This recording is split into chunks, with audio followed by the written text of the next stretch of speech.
Today we're going to be talking about Forgotten Memories. Now, I bet that a lot of you guys have already played this game. Well, if you're watching this video, you probably have played this game.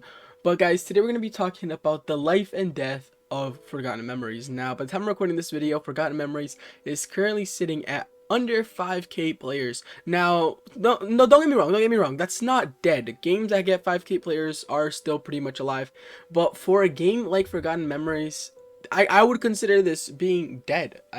I'll explain this video. Just watch a little bit on, guys. Just watch a little bit on. And if you guys enjoyed this video and you guys want to see some more game videos where I talk about games that are slowly dying or are already dead, comment down below and I'll bring them to you guys. Also, don't forget to like, subscribe, because it helps you to support this channel and everything like that. So it's free. Like, subscribe, and let's just go ahead and get started. So the main reason I'm making this video, it's mostly because I'm just genuinely shocked that this game that looks like this graphic, it has voice acting, the animations are amazing, the models for the animatronics, the cutscenes, everything, the game with so much effort is sitting at 5k players.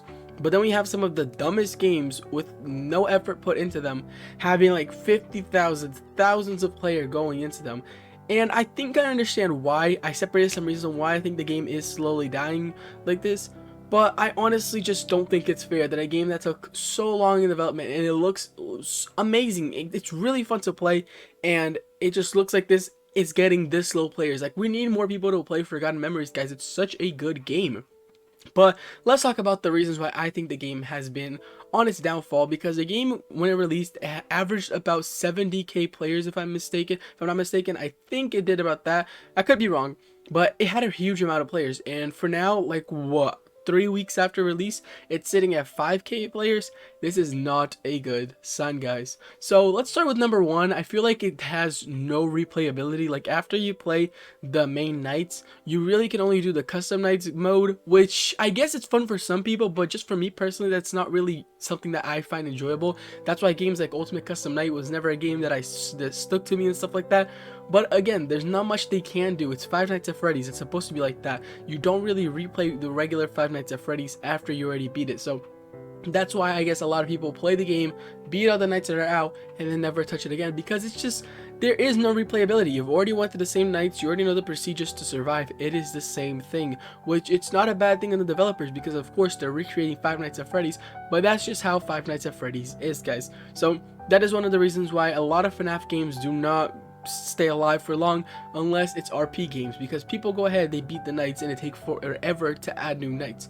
Now, I understand why it would take forever to add new nights on this game, because of course the animations, I bet that the graphics and everything that they do to this game take so long to make. So I wouldn't be surprised if our next update is really only in 2023, but still, at the same time, it is one of the reasons why the game is dying. Now, another point that I think is major is that it's really hard to play alone. Like, when this game came out, I wanted to record videos for you guys in it, but I could not play it by myself. And a lot of my friends, we couldn't really schedule time to record together. So it was just really hard. I wasn't able to make videos because in the beginning nights, yes, you're able to do it by yourself. But if I'm being honest, after like night 2 or 3, it's really hard for you to manage the whole pizzeria by yourself. And playing with randoms, first of all, it's really annoying. And second, it's just really hard to play randoms. Like, a lot of games when I'm trying to record videos for this game, I would just sit there in the lobby with my lobby open, and max one person would join, but they would leave instantly because of course I wanted more people. So it's really annoying. You can't really find randoms to play with, and the fact that you have to play with friends to beat the later nights, it is really annoying. But I guess what they're trying to do is to get a game for you to play with more people. That's why they also added the voice lines and everything to make the game more attractive. But at the same time, there's this downfalls for people who don't have others to play with. So it goes hand in hand. It's something really good, but it's something really bad at the same time. Now, the fact that it's a FNAF game also does help. Like, it helps the fact that it's dying, because FNAF and Roblox, really the only major FNAF games I can think of are like FNAF RP games, which it's not a game that me personally I find enjoyment playing. Like, I play every now and then, but that's because I'm playing with my younger brother and sister. But it's just not enjoyable in my opinion. But I get why people like those games. But yeah, those are the only games that are really alive in Roblox community about FNAF. And it's really sad to see, because it's a pretty cool franchise. I like FNAF, and I think that we need something new. I feel like Roblox games need to stop recreating the FNAF formula, because yes, it's a really good game and franchise, but the problem is with those games, they don't transfer over to Roblox that well, since Roblox is a platform where you really want to focus on a game that you can keep expanding on to collect more players over time. And if your game is based on levels that after you beat it you really have nothing to do, then your game is not going to go up in players. You're going to get some players, but once they're done, they're never going to come back. And it's just that cycle of gaining and losing, and you don't move forward. Now, I feel that, in my opinion, the next FNAF game that comes out needs to be something new. It needs to be a round-based game. What do I mean by that? Have the surviving, like, make a game balance where, kind of like, what's it called? Scary Elevator. Scary Elevator is, why is that game so popular to this day?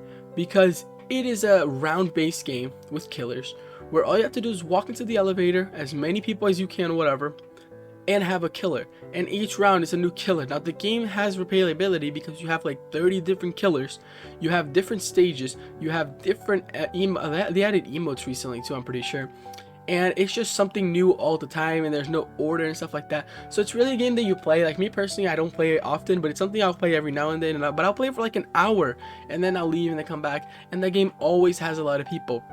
Now what I mean is, I feel like we need a FNAF game kind of like that, where it's rounds based. Like, I don't know, maybe one day you gotta survive in a different pizzeria, like maybe each round is a different pizzeria. Now the new popular, not new, but I guess the game that's popular right now, the horror game that's popular right now, well, it's not really horror, but Evade, it's a pretty popular game right now. I bet everybody here has played Evade before, just running around the map, running away from the PNGs, next spots, whatever you want to call it. I feel like that can actually transition to FNAF really well, but instead of using PNGs, whatever you want to call it, add FNAF characters. Like maybe add the animatronics chasing you for a map, and then you can have classic maps from the FNAF franchise. You can have maps that are not from FNAF, but have the FNAF killers running after you. I feel like that's something that could work out really well. Or another idea too is a non-FNAF game that has FNAF characters, if that makes any sense, like a killer game. I don't know, I just don't think FNAF games really work out for the longevity of Roblox, because Roblox games really focus on longevity, and I feel like FNAF games are not made for that unless you're trying to create something new, guys. But that's just my opinion, and comment down below, what do you guys think? What do you guys think the next FNAF game needs to have, and why Forgotten Memories die? I know that in the end of the video I kind of switched over to another topic, but I just feel like Forgotten Memories is one of those FNAF games that has everything. It did really well, it's a really good game, but it just fell into that one problem of being a FNAF game. And the problem with FNAF games is that no replayability, and it's just, I don't know, it's just really bad. Not bad, but it's not made for Roblox longevity wise. It's not good for that. So in my opinion, it wasn't the best play for them to release a game like that, but I still really like the game. It's a game that I will keep playing every time they add an update and stuff like that, but it's a game that I really don't see people playing it that much. Anyways, I'm gonna be ending this video here. I hope you guys enjoyed. Don't forget to like, subscribe, and comment down below what other game you guys would like me to bring to this series. And if you guys enjoyed these videos that are more of me talking instead of me doing gameplay, comment down below. But that's gonna be it for this video, and I'll see you guys next time. Peace.